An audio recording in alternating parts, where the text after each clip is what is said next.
இந்த பகுதியில் இடைநிலை மற்றும் உள் இடைநிலை தனிமங்கள் என்ற பாடத்தில் உலோக கலவைகள் உருவாதல் மற்றும் இடைசெருகல் சேர்மங்கள் மற்றும் திட்ட மின்முனை மின்னழுத்த மதிப்புகள் என்ற பகுதிகளை பார்க்கலாம். உலோக கலவைகள் உருவாதல். ஒரு உலோகத்தை ஒன்று அல்லது அதற்கு மேற்பட்ட தனிமங்களுடன் கலப்பதால் உலோக கலவை உருவாகிறது. கலவையில் அதிக அளவில் உள்ளவை கரைப்பான் எனப்படும். கலவையில் குறைந்த அளவில் உள்ளவை கரைப்பொருள் எனப்படும். இதற்கு ஒரு எடுத்துக்காட்டு பார்க்கலாம். என்ன சொல்றேன்னா, ஒரு உலோகத்தை ஒன்று அல்லது அதற்கு மேற்பட்ட தனிமங்களுடன் கலப்பதால், இல்லையா, ஒன்றோடு ஒன்று கலப்பதால் உலோக கலவை உருவாகிறது. உதாரணமாக வெண்கலம் எடுத்துக்கலாம். இப்போ வெண்கலம் என்பது ஒரு உலோக கலவை. இப்போ அதில் என்னென்ன உலோகங்கள் கலந்திருக்கும்? காப்பர் மற்றும் டின், இது இரண்டும் கலந்த கலவைக்கு தான் என்ன சொல்கிறோன்னா வெண்கலம் அப்படின்னு சொல்கிறோம். இன்னொரு உலோக கலவை எடுத்துக்கலாம், பித்தளை. பித்தளை எடுத்துட்டோம்னா இது ஒரு உலோக கலவை. பித்தளை என்பதும் ஒரு உலோக கலவை. அதில் என்னென்ன இருக்குது? காப்பர் மற்றும் ஜிங்க், இது இரண்டும் சேர்ந்தது என்ன சொல்கிறோம்? பித்தளைன்னு சொல்கிறோம். வெண்கலம், காப்பர் மற்றும் டின் சேர்ந்தது வெண்கலம். அதே மாதிரி பித்தளை அப்படின்னு பார்த்தோம்னா காப்பர் மற்றும் ஜிங்க் இரண்டும் சேர்ந்தது தான் பித்தளைன்னு சொல்கிறோம். இப்போது ஒரு உலோகத்தை, காப்பர் என்பது ஒரு உலோகம், ஒன்று அல்லது அதற்கு மேற்பட்ட தனிமங்களுடன், அது மற்றொரு உலோகங்களுடன் தனிமங்களுடன் சேர்க்கும்போது கலப்பதால் உலோக கலவை உருவாகிறது. இப்போது அந்த கலவையில் யார் அதிக அளவில் இருக்கிறாங்களோ அவங்களுக்கு கரைப்பான் எனப்படும். இப்போ இந்த இடத்துல உதாரணமாக காப்பர் எடுத்துட்டோம்னு வச்சோம். வெண்கலத்தில் காப்பர் எவ்வளோ இருக்கும் அப்படின்னு பார்த்தோம்னா 75% 90% வரையும் காப்பர் இருக்கும். இப்போ டின் அப்படின்னு பார்க்கும்போது 10% 25% வரையும் இருக்கும். இப்போ இந்த இடத்துல யார் அதிகமாக இருப்பாங்க? காப்பர் அதிகமாக இருக்கிறதுனால அதுக்கு கரைப்பான் என்று பெயர். இந்த இடத்துல டின் 10-25% குறைவாக இருக்கிறதுனால, குறைந்த அளவில் இருந்ததுன்னா அதுக்கு பேர் கரைப்பொருள் என்று பெயர். இந்த இடைநிலை தனிமங்கள் உலோக கலவையில் உருவாக்குது. இதெல்லாம் இடைநிலை தனிமம் சொல்லி காப்பர், டின், அதே மாதிரி காப்பர், ஜிங்க், இதெல்லாம் இடைநிலை தனிமங்கள் நமக்கு தெரியும். இதெல்லாம் ஏன் உலோக கலவையில் உருவாக்குகிறது? இந்த இடத்துல டின் பி தொகுதியில் வரக்கூடியது, இல்லையா? அதாவது மற்ற மேற்பட்ட தனிமங்களுடன் வேறு தொகுதி தனிமங்கள் கூட சேரலாம். அதாவது கார்பன் கூட சேரலாம், லெட்டு சேரலாம், எதுனாலும் இதனோட சேர்ந்திருக்கலாம். இதில் இப்போ இடைநிலை தனிமங்கள் உலோக கலவைகளை உருவாக்க காரணங்கள் யாவை? ஏன் இதெல்லாம் உலோக கலவைகளை உருவாக்குது? அதற்கு என்ன காரணங்கள் பார்க்கலாம்.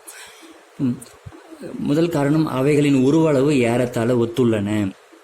ரெண்டாவது, படிக அணிக்கோவை புள்ளிகளில் காணப்படும் ஒரு உலோகத்தினை மற்றொரு உலோகம் எளிதில் இடப்பெயர்ச்சி அடைய செய்து உலோக கலவைகளை உருவாக்குகின்றன. அது முதல் பாயிண்ட் பார்த்தோம்னா, அவைகளின் உருவளவு ஏறத்தாழ ஒத்துள்ளன. எல்லாமே சமமான உருவளவு பெற்றிருக்கிறது அப்படின்னு நினச்சிப்போம்.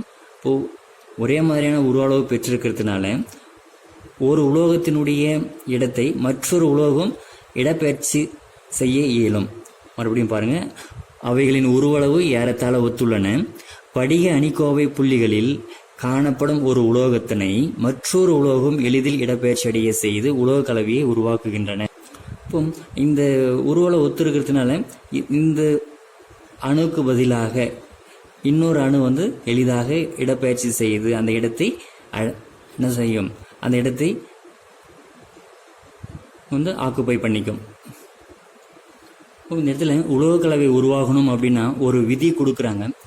யார் கொடுக்குறாங்கன்னா ஹியூம் ரோத்தரி என்பவர் ஒரு விதியை உருவாக்குறாரு. அப்போ அந்த விதி என்ன சொல்றதுன்னு பார்க்கலாம். ஒரு பதிலீடு அடைந்த உலோக கலவை உருவாக கரைப்பான் மற்றும் கரைப்பொருள் ஆகியனவற்றின் அணு ஆரங்களுக்கிடையான வேறுபாடு 15% விட குறைவாக இருக்க வேண்டும். இப்போ 2 உலோகங்கள் அல்லது அதற்கு மேற்பட்ட உலோகங்கள் சேர்ந்து உலோக கலவை உருவாக்குதுன்னு சொன்னோம் இல்லையா? அப்படி அந்த உலோகங்களுக்கு இடையான உருவளவு வேறுபாடு 15% விட குறைவாக இருக்க வேண்டும். இரண்டாவது, கரைப்பான் மற்றும் கரைப்பொருள் இவ்விரண்டும் ஒரே இணைத்திறன் மற்றும் படிக அமைப்பை பெற்றிருக்க வேண்டும். அந்த கரைப்பொருள் சொல்லணும். கரைப்பான் என்பது அதிக அளவில் இருந்த கரைப்பான். அந்த உலோக அளவில் எந்த தனிமம் அதிக அளவில் இருக்குதோ அது கரைப்பான் சொல்கிறோம். எது குறைவாக இருக்கிறதோ அது கரைப்பொருள் சொல்கிறோம். அவற்றினுடைய இணைத்திறன் மற்றும் படிக அமைப்பு அப்படின்னு பார்த்தோம்னா இவ்விரண்டும் ஒரே இணைத்திறன் மற்றும் படிக அமைப்பை பெற்றிருக்க வேண்டும். அதை அடுத்ததாக அவைகளின் எலக்ட்ரான் கவர்திறன் மதிப்பின் வேறுபாடு 0க்கு அருகாமையில் இருக்க வேண்டும். இரண்டுக்கும் இடையான எலக்ட்ரான் கவர்திறன் மதிப்பு அந்த வேறுபாடு என்னவா இருக்கணும்? 0க்கு அருகாமையில் இருக்க வேண்டும்.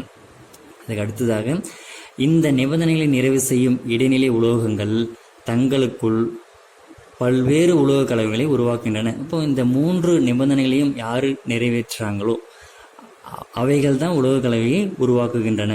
மறுபடியும் பார்க்கலாம். அந்த உருவளவு வேறுபாடு 15% விட குறைவாக இருக்கணும். அந்த கரைப்பான் கரைப்பொருள் அவைகளுடைய இணைத்திறன் மற்றும் படிக அமைப்பு ஒரே மாதிரி இருக்கணும்.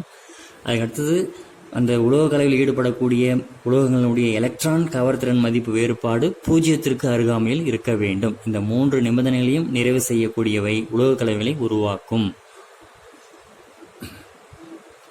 அதுக்கடுத்து ஒரு தலைப்பு வினையூக்கி பண்புகள், இடைநிலை தனிமங்களுடைய வினையூக்கி பண்புகள். இது ஒரு பிடிஏ கொஸ்டினாகவும் கேட்டிருக்காங்க. என்ன கேட்டிருக்காங்கன்னா, இடைநிலை தனிமங்கள் மற்றும் அவற்றின் சேர்மங்கள் வினையூக்கிகளாக செயல்படுகின்றன ஏன்? அது வினையூக்கியாக செயல்படுகின்றன ஏன் அப்படின்னு கேட்குறாங்க. இப்போ அதற்கான பதில் பார்க்கலாம். இடைநிலை உலோகங்கள் தகுந்த ஆற்றலுடைய டி ஆர்பிட்டால்களை கொண்டிருப்பதால் அந்த ஆர்பிட்டால்களால் வினைப்படும் மூலக்கூறுகளில் இருந்து எலக்ட்ரான்களை ஏற்றுக்கொள்ள முடியும்.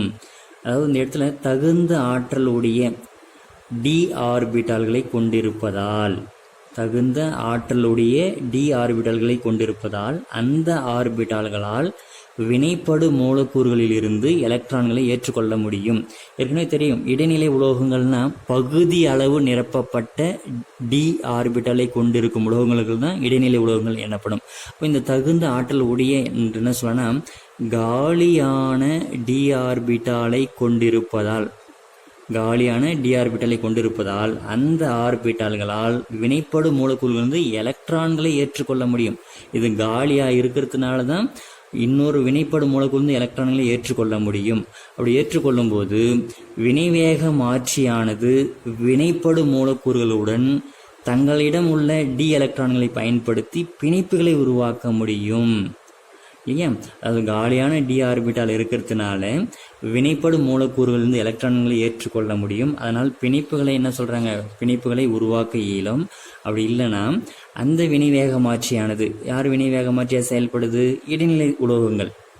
இப்போ அந்த வினைவேக மாற்றியானது வினைப்படும் மூலக்கூறுகளுடன் தங்களிடம் உள்ள டி எலக்ட்ரான்களை ஒன்று வாங்கிக்கும், ஏற்றுக்கொள்ளும் இல்லையா? அப்படி இல்லைன்னா தங்களிடம் உள்ள டி எலக்ட்ரான்களை பயன்படுத்தி பிணைப்புகளை உருவாக்க இயலும். ஒரு 5 எடுத்துக்காட்டுகள் இருக்கு. இது ஒரு மதிப்பெண் வினாவில் உங்களுக்கு தேவைப்படலாம், அதனால் படிச்சுக்கலாம். அதாவது முதல் எடுத்துக்காட்டு, ஹைட்ரஜனேற்ற வினையில் பயன்படுத்தப்படும் வினைவேக மாற்றி நிக்கல். இது இடைநிலை தனிமம் இல்லையா? நிக்கல் மற்றும் ஹைட்ரஜன். இது ஹைட்ரஜனேற்ற வினையில் பயன்படுத்தப்படும் வினைவேக மாற்றி. இந்த இடத்துல இந்த வினைவேக மாற்றி எப்படி செயல்படுதுன்னா, இங்கே இருக்கக்கூடிய இரட்டை பிணைப்பில் ஒன்று சிக்மா பிணைப்புன்னு தெரியும், இன்னொன்று நமக்கு பை பிணைப்புன்னு தெரியும். ஒரு பிணைப்பு சிக்மா பிணைப்பு, இன்னொரு பிணைப்பு பை பிணைப்பு. அந்த ஆல்கீன்களில் உள்ள, ஆல்கீன் அப்படின்னா என்ன சொல்லுவோம், இரட்டை பிணைப்பு உடைய சேர்மங்களுக்கு தான் ஆல்கீன். கார்பன் கார்பன் இரட்டை பிணைப்பு இருந்தால் அதுக்கு பேர் தான் ஆல்கீன் சொல்கிறோம். ஆல்கீன்களில் உள்ள பை எலக்ட்ரான்கள் வினைவேக மாற்றியின் காலியான டி ஆர்பிட்டாலுடன் கிளர்வு மைய பிணைப்புகளை உருவாக்குகின்றன. இப்போ இந்த பை எலக்ட்ரான் என்ன பண்ணுதுன்னா, இந்த இடைநிலை தனிமம் நிக்கல்ல இருக்கக்கூடிய காலியான ஆர்பிட்டால் 3d8 சொல்லுவோம் இல்லையா? நிக்கலினுடைய வெளிக்கூட்டு எலக்ட்ரான் அமைப்பு 3d8 4s2. இன்னும் 2 எலக்ட்ரானை சேர்க்கலாம், 10 வரைக்கும் சேர்க்கலாம் இல்லையா டி ஆர்பிட்டால்ல? அப்போ அதனோட காலியான டி ஆர்பிட்டால் கிளர்வு மைய பிணைப்புகளை உருவாக்குகின்றன. இந்த வினையில் ஆல்கீன் ஆல்கேனாக மாற்றப்படுகிறது. ஆல்கேன் அப்படின்னா கார்பன் கார்பன் ஒற்றை பிணைப்புடைய சேர்மம். இங்க எத்திலீன் ஈத்தேனாக மாற்றம் அடைகிறது. இந்த வினைக்கு யாரு வினைவேக மாற்றி? Nickel hydrogen. இரண்டாவது எடுத்துக்காட்டு, SO3 இருந்து கந்தக அமிலம் தயாரித்தலில் வெனேடியம் பென்டாக்சைடு வினைவேக மாற்றியாக செயல்படுகிறது. SO3 இருந்து கந்தக அமிலம் தயாரித்தல வெனேடியம் பென்டாக்சைடு வினைவேக மாற்றியாக செயல்படுகிறது. இதுவும் ஒரு மதிப்பெண் வினாவில் கேட்கலாம். இப்போ இந்த இடத்துல வெனேடியம் பென்டாக்சைடு V2O5 பார்த்தோம்னா இந்த இடத்துல வெனேடியம் அவற்றினுடைய ஆக்சிஜன் ஏற்ற நிலை +5, இந்த +5 +4 ஒடுக்கம் அடைகிறது. அதுக்கு அடுத்த எடுத்துக்காட்டு ஒலிஃபீன்களின் ஹைட்ரோஃபார்மைல் ஏற்றம். ஒலிஃபீன் அப்படின்னாலும் இந்த இடத்துல இரட்டை பிணைப்பு இருந்தால் ஒலிஃபீன்கள் அப்படின்னு சொல்லுவோம், ஒலிஃபீன் சொல்லுவோம். இன்னொன்று வந்து ஆல்கீன் அப்படின்னு சொல்லியிருக்கிறோம் இல்லையா, அதாவது CH3 இங்கே CH3 CH2 இதை தான் இது மாதிரி வடிவமாக கொடுத்துருக்குறாங்க. அது கார்பன் மோனாக்சைடு மற்றும் ஹைட்ரஜனுடன் அதாவது ஹைட்ரோஃபார்மைல் ஏற்ற வினையில் ஈடுபட்டு என்ன கொடுக்குதுன்னா பியூட்டன் 1 ஆல் மற்றும் 2-மெத்தில் புரோப்பன் 1 ஆல் தருகிறது. இப்போ இந்த வினையில் பயன்படக்கூடிய வினைவேக மாற்றி கோபால்ட் 2 மற்றும் CO8. யார் இடைநிலை தனிமம்? கோபால்ட் இருக்கு இல்லையா, கோபால்ட் இருக்கு இல்லையா.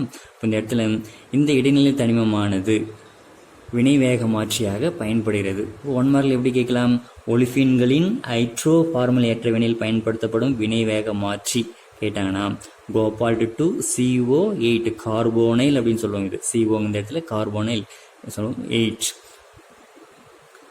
அதுக்கு அடுத்த எடுத்துக்காட்டு அசிட்டால்டேடிலிருந்து அசிட்டிக் அமிலம் தயாரித்தலில் பயன்படுத்தப்படும் வினைவேக மாற்றி ரோடியம் அல்லது இரிடியம் காம்ப்ளெக்ஸ். இது ரெண்டுமே பார்த்தோம்னா இடைநிலை தனிமங்கள். ரோடியம் இரிடியம்லாம் இடைநிலை தனிமங்கள்.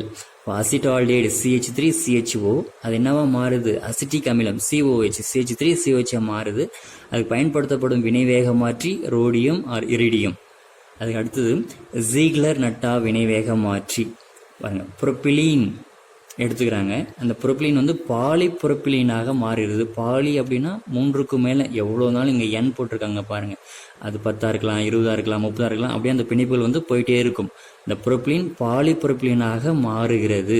அப்படி மாற்றமடையும் வினையில் பயன்படுத்தப்படும் வினைவேக மாற்றி டைட்டானியம் டெட்ராகுளோரைடு மற்றும் இங்கே பார்த்தீங்கன்னா 3 எத்தில் இருக்கு இல்லையா, ட்ரை எத்தில் அலுமினியம் இங்கே பயன்படுத்தப்படுகிறது. யார் இங்கே இடைநிலை தனிமம்? டைட்டானியம் இடைநிலை தனிமம். இந்த சேர்மத்திற்கு தான் ஜீக்லர் நட்டா வினைவேக மாற்றி. இது 1 மதிப்பெண் வினாவளோ அல்லது 2 மதிப்பெண் வினாவளோ கேட்கலாம். இடைநிலை தனிமங்கள் இடைச்செருகல் சேர்மங்களை உருவாக்குதல். இந்த ஒரு புக் பேக் கொஸ்டினாகவும் இருக்குது. Book back question number 11 PTA கொஸ்டின்லையும் கேட்டிருக்காங்க. இந்த செப்டம்பரில் நடந்த எக்ஸாம்லையும் கேட்டிருக்காங்க. என்ன கேள்வின்னு பார்த்தோம்னா இடைச்செருகல் சேர்மங்கள் என்றால் என்ன, அவை தூய உலோகத்தின் பண்புகளிலிருந்து எவ்வாறு மாறுபடுகிறது? கேள்வி பார்க்கலாம். இடைச்செருகல் சேர்மங்கள் என்றால் என்ன?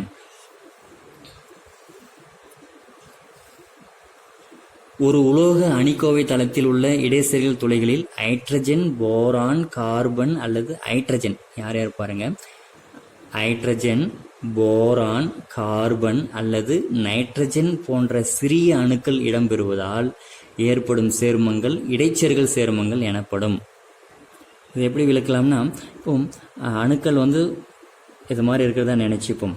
இடைநிலை தனிமங்களுடைய அணுக்கள் இதுதான் வந்து என்ன சொல்லுவோம்னா, இது மாதிரி அணுக்கள் அமைக்கப்பட்டிருக்குது அணிக்கோவை தளம் அப்படின்னு சொல்லுவோம் இல்லையா. இப்போ இந்த அணிக்கோவை தளத்தில் உள்ள இடைச்செருகல் துளைகளில் ஏதாவது ஒரு இடத்துல என்ன ஆகும்னா, இந்த இடம் எடுத்துக்குவோம், ஹைட்ரஜன் அணுவோ அல்லது போரான் அணுவோ, கார்பன் அல்லது நைட்ரஜன் அணுக்கள் இது மாதிரி இடைச்செருகல் துளைகளில் என்ன பண்ணோம்னா இடம் பெறுகிறது. அதுக்கு தான் என்ன சொல்கிறோம், இடைச்செருகல் சேர்மங்கள் அப்படின்னு சொல்கிறோம். ஒரு உலோக அணிக்கோவை தளத்தில் இது மாதிரி அணுக்கள் அமைக்கப்பட்டிருக்கிறது தான் என்ன சொல்கிறோம், அதாவது ஒரே வரிசையாக இருக்குது இல்லையா. அப்போது அதுக்கு அணிக்கோவை தளம் அப்படின்னு சொல்கிறோம்.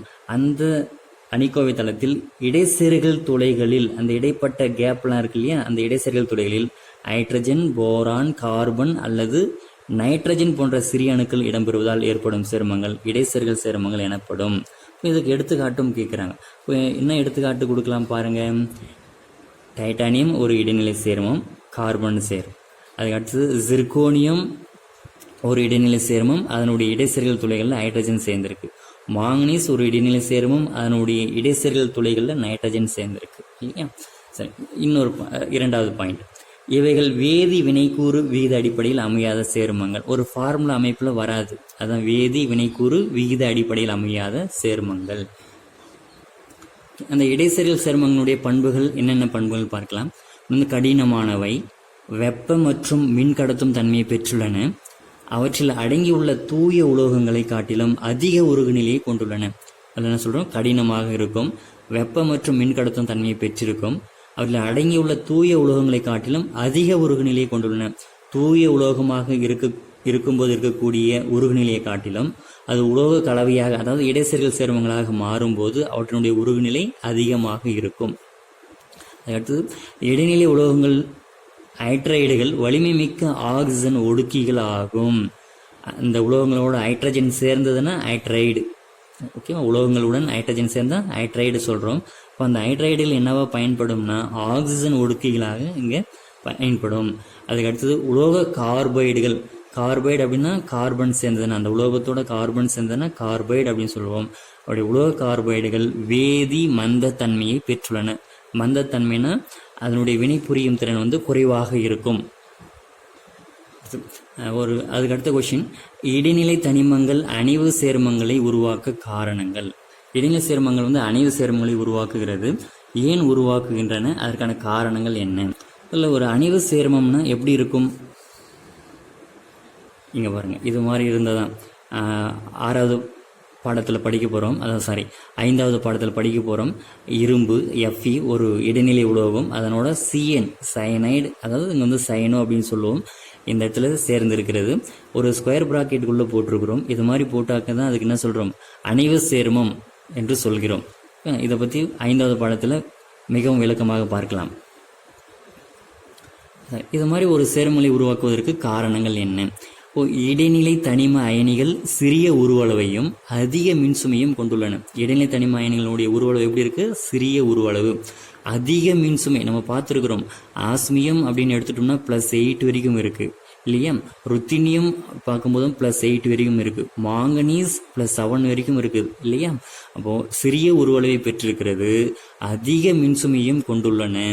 அதுக்கு அடுத்தது பிற தொகுதிகள் வழங்கும் எலக்ட்ரான் இணைகளை ஏற்றுக்கொள்ளும் வகையில் காலியான குறைந்த ஆற்றலுடைய டி ஆர்பிட்டால்களை கொண்டுள்ளன. காலியான டி ஆர்பிட்டால்களை கொண்டுள்ளன. நமக்கு தெரியும் 3D1 உதாரணமாக 3D வரிசையில் எடுத்துட்டா ஒரு எலக்ட்ரான்கள் இருந்து 10 எலக்ட்ரான்களை வரையும் இருக்கலாம். இப்போ அந்த இடத்துல பார்த்தீங்கன்னா அந்த 3D வரிசை எடுத்துக்கலாம், 4D வரிசை, 5D 6D வரிசை, எந்த வரிசை எடுத்துட்டாலும் அந்த டி ஆர்பிட்டாலில் காலியான ஆர்பிட்டால்கள் இருக்குது. அதனால் என்ன பண்ணும், அது எலக்ட்ரான் இணைகளை ஏற்றுக்கொள்ளும். அந்த காலியான ஆர்பிட்டால்கள் பிற தொகுதிகள் வழங்கும் எலக்ட்ரான் இணைகளை ஏற்றுக்கொள்ளும். மறுபடியும் பார்ப்போம், இதுவும் ஒரு முக்கியமான கொஸ்டின் தான். இடைநிலை தனிம அயனிகள் சிறிய உருவளவை பெற்றிருக்கின்றன, அதிக மின்சுமையை கொண்டுள்ளன. 2வது பாயிண்ட், பிற தொகுதிகள் வழங்கும் எலக்ட்ரான் இணைகளை ஏற்றுக்கொள்ளும் வகையில் காலியான குறைந்த ஆற்றலுடைய டி ஆர்பிட்டால்களை கொண்டுள்ளன. இதற்கு ஒரு எடுத்துக்காட்டும் நீங்க எழுதணும். அதற்கு அடுத்து ஒரு உட்தலைப்பு, இடைநிலை தனிமங்களின் திட்ட மின்முனை மின்னழுத்த மதிப்புகள். இடைநிலை தனிமங்களின் திட்ட மின்முனை மின்னழுத்த மதிப்புகள். உங்க திட்ட மின்முனை மின்னழுத்த மதிப்பு என்பது என்னன்னு முதல்ல தெரிஞ்சுக்கலாம். ஒரு வளிமண்டல அழுத்தத்தில் 273 கெல்வின் திட்ட அழுத்த மற்றும் வெப்பநிலையில் ஒரு ஏடிஎம் 273 கெல்வின் திட்ட அழுத்த வெப்பநிலையில் மூலக்கூறு ஹைட்ரஜனானது நீரேற்றமடைந்த புரோட்டானாக, யாரு சொல்றாங்கன்னா மூலக்கூறு ஹைட்ரஜன் நீரேற்றமடைந்த புரோட்டானாக. நீரேற்றமடைந்த புரோட்டானா H3O+, இது மாதிரி நினைச்சு நீரேற்றமடைந்த புரோட்டானாக ஆக்சிஜனேற்றமடையும் ஒரு மின் முனையை கொண்டுள்ள மின்கலனின் திட்ட மின்னியக்கு விசையின் மதிப்பு, அதான் சொல்றோம் திட்ட மின்முனை மின்னழுத்த மதிப்பு என்று அழைக்கப்படுகிறது. இப்போ இதனுடைய முக்கியத்துவம் என்னன்னு பார்க்கலாம். ஒரு தனிமத்தின் ஆக்சிஜன் ஏற்றும் மற்றும் ஒடுக்கும் தன்மையினை அதன் திட்ட மின்முனை மின்னழுத்த மதிப்புகளின் அடிப்படையில் அளந்தறிய இயலும். ஒரு தனிமத்தினுடைய ஆக்சிஜன் ஏற்றும் மற்றும் ஒடுக்கும் தன்மையினை அதன் திட்ட மின்முனை மின்னழுத்த மதிப்புகளின் அடிப்படையில் அளந்தறிய இயலும். எப்படி அதனுடைய மதிப்பிலிருந்து ஆக்சிஜன் ஏற்றும் கரணி அல்லது ஒடுக்கும் கரணி என்பதை தீர்மானிக்கலாம்னா, ஒரு உலோகத்தின் திட்ட மின்முனை மின்னழுத்த மதிப்பானது அதிக எதிர்க்குறியை பெற்றிருந்தால், அந்த மதிப்பு அதிக எதிர்க்குறி மதிப்பை பெற்றிருப்பின் அந்த உலோகமானது வலிமையான ஒடுக்கும் காரணியாகும். எதிர்க்குறி மதிப்பை பெற்றிருந்தால் வலிமையான ஒடுக்கும் காரணியாகும். ஏனெனில் இவைகள் எலக்ட்ரான்களை எளிதில் இழக்கின்றன. அந்த வேதிவினைக்கு எலக்ட்ரான்களை சீக்கிரமாக கொடுக்கும். அப்போது நேர்குறியை பெற்றிருந்தால், இங்கே எதிர்குறியை பெற்றிருந்தால் வலிமையான ஒடுக்கும் காரணி. அப்போது நேர்குறியை பெற்றிருந்தால் வலிமையான ஆக்சிஜன் ஏற்றும் காரணியாக செயல்படும். ஒரு ஆக்சிஜனேற்ற ஒடுக்க வினை எடுத்துக்கொண்டால் அங்கே இரட்டை வினைகள் நிகழ்கின்றன. ஒரு சேர்மம் ஆக்சிஜன் ஏற்றமும் மற்றொரு சேர்மம் ஒடுக்கமும் அடையும். இப்போ ஆக்சிஜன் ஏற்றம் அடையும் சேர்மம் ஆக்சிஜன் ஒடுக்கி எனப்படும். அது தான் ஆக்சிஜன் ஏற்றம் அடைந்து மற்றொரு பொருளை என்ன பண்ணும், ஒடுக்கும். இப்போ ஆக்சிஜன் ஏற்றம் அடையும் சேர்மம் ஆக்சிஜன் ஒடுக்கி எனப்படும். ஒடுக்கம் அடையும் சேர்மம் அதாவது தான் ஒடுக்கம் அடைந்து மற்றொரு சேர்மத்தை என்ன பண்ணும், ஆக்சிஜன் ஏற்றம் செய்யும். அதுக்கு பேர் தான் ஆக்சிஜன் ஏற்றி எனப்படும். ஒரு புக் பேக் கொஸ்டின் பார்க்கலாம். இங்கே குரோமியம் 2+ அல்லது Fe2+ இவற்றுள் எது வலிமையான ஆக்சிஜன் ஒடுக்கி? இரண்டு அயனிகள் கொடுத்துருக்குறாங்க. இதில் யார் ஆக்சிஜன் ஒடுக்கி அப்படின்னு கேட்குறாங்க. இப்போ நம்ம ஏற்கனவே என்ன சொன்னோம், அந்த திட்ட மின்முனை மின்னழுத்த மதிப்பு எதிர்குறியை பெற்றிருந்தால் அது வலிமையான ஒடுக்கி அப்படின்னு சொன்னோம் இல்லையா. இப்போ அதனுடைய திட்ட மின்னழுத்த மதிப்புகள் பார்க்கலாம். இந்த இடத்துல குரோமியம் 2+ அயனியானது இங்கே குரோமியமாக ஒடுக்கமடையுது. இப்போ அவற்றினுடைய திட்ட மின்னழுத்த மதிப்பு -0.91 வோல்ட். அதாவது குரோமியம் 2+ ஆனது குரோமியமாக இந்த இடத்துல ஒடுக்கம் அடையுது. இப்போ ஒடுக்கம் அடையுதுன்னா அவற்றினுடைய ஒடுக்க மதிப்பு மின்னழுத்த மதிப்பு -0.91 வோல்ட். அதே மாதிரி இந்த இடத்துல இரும்பு Fe2+ Fe-ஆக ஒடுக்கம் அடையுது. அவனுடைய மின்னழுத்த மதிப்பு -0.44. இப்போது இதில் பாருங்கள், யாருக்கு எதிர்குறி மதிப்பு அதிகமாக இருக்குது, இதுவா. இப்போ குரோமியத்தினுடைய ஒடுக்க மின்னழுத்த மதிப்பு -0.91. அப்போ இதுதான் அதிகமாக இருக்குது. அப்போ யார் இந்த இடத்துல வலிமையான ஆக்சிஜன் ஏற்றி? குரோமியம் 2+. இப்போ விடை எப்படி எழுதலாம் பாருங்கள். திட்ட ஒடுக்க மின்னழுத்த மதிப்பானது அதிக எதிர்குறி மதிப்பை பெற்றிருப்பின் அந்த உலோகமானது ஒரு வலிமையான ஒடுக்கும் காரணியாகும். அதிக எதிர்குறி மதிப்பை பெற்றிருந்தால் ஒரு வலிமையான ஒடுக்கும் காரணியாகும். இதன் அடிப்படையில் குரோமியம் 2+இன் திட்ட ஒடுக்க மின்னழுத்த மதிப்பானது Fe2+ஐ விட அதிகமான எதிர்குறி மதிப்பை பெற்றுள்ளது. எனவே குரோமியம் 2+ வலிமையான ஆக்சிஜன் ஒடுக்கியாகும். இதே ஒரு தலைப்பில் இன்னொரு புக் பேக் கொஷின். குரோமியம் 2+ ஆனது வலிமையான ஆக்சிஜன் ஒடுக்கி, ஆனால் Mn3+ ஆனது வலிமையான ஆக்சிஜன் ஏற்றி விளக்குக. ஏற்கனவே சொல்லியிருந்தோம் இல்லையா, என்ன சொன்னோம், எதிர்குறி மதிப்பு அதிகமாக இருந்ததுன்னா, திட்ட ஒடுக்க மின்னழுத்த மதிப்பில் எதிர்குறி அதிகமாக இருந்ததுன்னா அது ஆக்சிஜன் ஒடுக்கி அப்படின்னு சொல்லியிருக்கோம். இப்போ இதனுடைய மதிப்பில் பார்ப்போம். யார் யாரை கொடுத்துருக்காங்க, குரோமியம் 2+ கொடுத்துருக்குறாங்க, Mn3+ கொடுத்துருக்காங்க. முதல் இதனுடைய திட்ட ஒடுக்க மின்னழுத்த மதிப்புகளை நாம் எழுதி கொள்ளலாம். இப்போ குரோமியம் 2+ அயனியானது குரோமியமாக ஒடுக்கமடைவதற்கு அதனுடைய திட்ட மின்னழுத்த மதிப்பு எவ்வளோ, -0.91 வோல்ட். அதுவே இங்கே மாங்கனீஸ் 3+ Mn2+ ஆக மாறுவதற்கு தேவைப்படும் திட்ட ஒடுக்க மின்னழுத்த மதிப்பு ப்ளஸ் பாருங்கள் +1.51 வோல்ட். இப்போ இந்த இடத்துல மைனஸ் யார், குரோமியம் இல்லையா. அந்த எதிர்குறி மதிப்பை பெற்றிருக்க குரோமியம் 2+ ஆனது அவனுடைய திட்ட ஒடுக்க மின்னழுத்த மதிப்பு எதிர்குறியை பெற்றிருப்பதால் ஆக்சிஜன் ஒடுக்கியாக செயல்படுகிறது. அதுக்கு அடுத்தது இடத்துல மாங்கனீஸ் 3+ அது நேர்குறி மதிப்பை பெற்றிருப்பதால் அது வலிமையான ஆக்சிஜன் ஏற்றியாக செயல்படுகிறது. அப்போ இதுக்கு விடை எழுதலாம். இந்த மதிப்புகள் இரண்டுத்தையும் எழுதிவிட்டு குரோமியம் 2+இன் திட்ட ஒடுக்க மின்னழுத்த மதிப்பு எதிர்குறியை பெற்றிருப்பதால் வலிமையான ஆக்சிஜன் ஒடுக்கியாக செயல்படுகிறது. Mn3+இன் திட்ட ஒடுக்க மின்னழுத்த மதிப்பு நேர்குறியை பெற்றிருப்பதால் வலிமையான ஆக்சிஜன் ஏற்றியாக செயல்படுகிறது.